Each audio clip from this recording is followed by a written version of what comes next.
अस्सलाम वालेकुम वरहमतुल्लाहि वबरकातुहू। आप सब कैसे हैं? अल्हम्दुलिल्लाह मैं बिल्कुल ठीक हूँ और अल्लाह ताला की ज़ात से उम्मीद करती हूँ कि आप सब भी खैरियत से होंगे।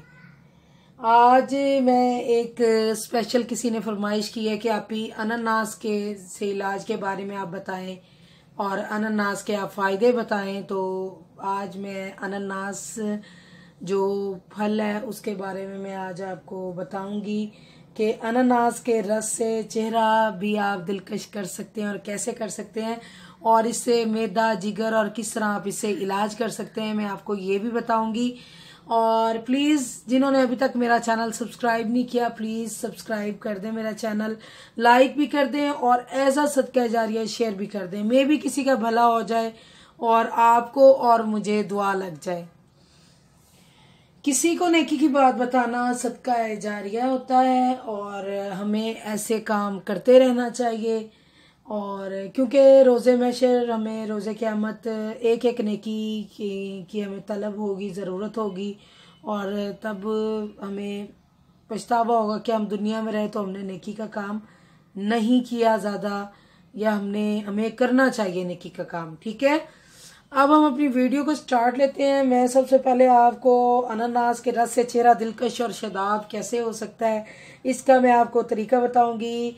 आपको पता है कि अनानास विटामिन और मिनरल से बहुत भरपूर होता है और ये एक बहुत ही अनोखा फल है, और इससे बाज़ लोग इसका मिल्क शेक बनाते हैं, बाज़ लोग इसका रस यूज़ करते हैं। इसमें बहुत ही वाफिर मिकदार में विटामिन सी पाया जाता है और विटामिन B6 भी पाया जाता है, और इसमें थायामिन भी पाया जाता है और राइबोफ्लून भी पाया जाता है और नियासिन भी शामिल है।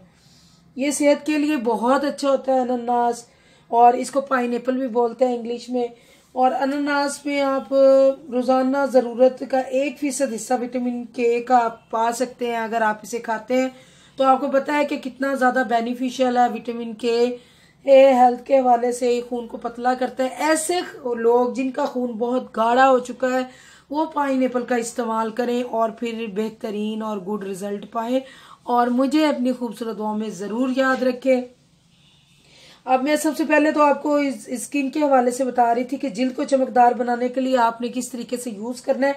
आपने जिल्द के हवाले से चमकदार बनाने के हवाले से अनानास के रस के साथ अदरक और नींबू का रस शामिल करना है, और अनानास में 3 नींबू और 1 इंच मोटा अदरक का टुकड़ा मिलाकर जूस निकाल कर आपने ये पीना है, और फिर आप देखेंगे कैसे आपकी स्किन ग्लो करती है और आपकी स्किन के हवाले से जितने भी प्रॉब्लम्स हैं सबका किस तरीके से खल्लास हो जाता है। आपको पता है कि रोजाना अनानास का रस पीने से सबसे ज्यादा फायदा जो बेनिफिट है वो स्किन को होता है। क्योंकि आपको पता है कि किस वजह से फायदा होता है, क्योंकि इसमें बहुत ज्यादा वाफिर मिकदार में विटामिन सी मौजूद है। और आपको पता है कि विटामिन सी हमारी स्किन को के लिए क्यों बेनिफिशियल है, बहुत ज्यादा बेनिफिट लिए हुए। विटामिन सी हसास जिल्द और जिल्द की सोजिश और एक्नी में बहुत ज्यादा मुफीद है, और अनानास में मौजूद विटामिन ए जिल्द की सोजिश को कम करता है। कुदरती तौर पर एंटी फंगल का काम करता है और एंटी बैक्टीरियल का काम भी देता है। एक्नी वाली जिल्द के लिए एंटीऑक्सीडेंट का काम देता है। तो हमें अपनी रोज़मर्रा की खुराक में हमें अनानास का जूस ज़रूर पीना चाहिए और इसका इस्तेमाल करना चाहिए। और आपको पता है विटामिन ए और विटामिन सी जिल्द की झुर्रियों, सूरज के नुकसानात और जिल्द को नामवार होने से बचाता है। अनानास का रस एक्नी के मरीजों के लिए बहुत ज़्यादा मुफीद है। ठीक है, अब अनानास के रस के मैं आपको नुकसानात बताऊंगी। आप बोलेंगे आप ही ने अभी इतने फायदे बताए और अब इतने ज्यादा नुकसानात बता रही हैं। जी हाँ, आपको पता है कि इसमें बहुत ज्यादा कैलोरीज होती हैं और बहुत ज्यादा शक्कर होती है वाफिर मिकदार में। और आपको पता है कि हमें जो कार्बोहाइड्रेट की रोजाना जरूरत जो होती है 51% होती है, लेकिन जब ये पता चलता है कि अनानास में रोजाना जरूरत का 120% विटामिन सी और 10% विटामिन ए मौजूद है, तो यकीन कीजिए कि कैलोरीज की ये मिकदार इसके आगे कोई अहमियत नहीं रखती। इसीलिए हमें नुकसानात से ज़्यादा बेनिफिट है इसके स्किन के हवाले से। हमारी स्किन के दाने, हमारी स्किन के कोई भी इशू है, एलर्जी है, वो तमाम अनानास से दूर हो जाएगी। इंशाल्लाह ताला ऐसे लोग जिनको धदरियां या चेहरे पे कोई झाइयां या कोई भी इशू है वो अनानास का जूस घर बना के फ्रेश पिए, डब्बे वाला यूज ना करें।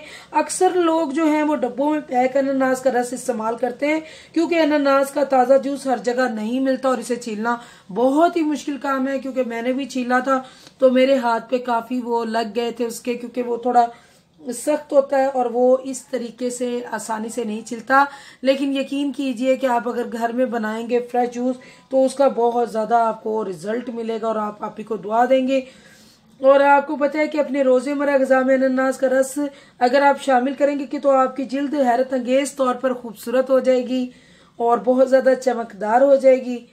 ठीक है, अब मैं आपको बताऊंगी कि आपने किस तरीके से लीवर का इलाज कर सकते हैं, रूहानी इलाज भी बताऊंगी आपको, और अनानास के जूस पे आपने वो दम करना है। और ये मैंने खुद आजमाइश की है और बहुत ही मुजर्रिब बताने लगी हूँ। आप प्लीज़ कॉपी पेंसिल ले लें और लिख लीजिए ताकि आप भूलें ना। जी हाँ, अनानास लीवर की स्वेलिंग है या कोई भी कब्ज का इशू है तो आप क्या करेंगे, घर में एक अनानास मंगवाएंगे। ये मैंने जब मंगवाया था तो 280 का मुझे पड़ा था, छोटा पीस था वो और इतना बड़ा नहीं था। और जब मैंने मतलब वो छीला तो बहुत मुश्किल से मैंने छीला और फिर मैंने उनको स्लाइसिस में काट लिया। काटने के बाद मैंने उसका जूस भी बनाया और अपने हस्बैंड को वैसे छील के काट के भी दिया। और यकीन करें कि ओनली 5 डेज में उनको इतना फर्क पड़ा। उनके हफ्ते बाद जब उनकी रिपोर्ट्स आई तो जो उनके लीवर पे स्वेलिंग थी वो उतर चुकी थी। अल्हम्दुलिल्लाह अल्हम्दुलिल्लाह, अल्लाह पाक ने इसमें बहुत शिफा रखी है। लेकिन जब मैंने उनको छीला था और काटा था तो उसके ऊपर मैंने सूरह फातिहा 41 दफा दम की थी, अव्वल व आखिर 11 दफा दरूद इब्राहिमी पढ़ा था और फिर उनको खाने के लिए दिया था। और जब आप इसे ज्यादा देर रख के इसका शेक नहीं बनाइएगा, अगर इसका शेक बनाते हैं तो फौरी तौर पे इस्तेमाल करें वरना वो कड़वा जहर हो जाएगा। आप बोलेंगे आप ही ने हमें कहा था जी शेक बना लेना, हमने शेक बनाया तो वो वेटिंग में रखा रहा शेक के, अब थोड़ी देर में पीते हैं तो कड़वा हो गया। तो इस तरह नहीं करना, आपने फ्रेश बनाना है और फ्रेश ही पीना है। ठीक है, अब आप इसे मतलब कोई भी आपका गैस का इशू है या आपको कब्ज है तो वो भी इसके खाने से आपकी कब्ज खुल जाएगी और आपकी गैस के जो भी इशू है वो तमाम हल हो जाएंगे।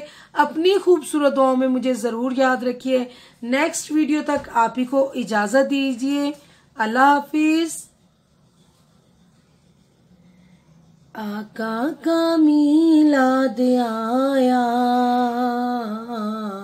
आका का मीलाद आया, अल्लाह अल्लाह अल्लाह अल्लाह। सल्लु अलैका या रसूल अल्लाह वसल्लम अलैका या हबीबल्लाह। सल्लु अलैका या रसूल अल्लाह वसल्लम अलैका या हबीबल्लाह। अल्लाह अल्लाह अल्लाह अल्लाह, आका का मीलाद आया, अल्लाह आका का मीलाद आया।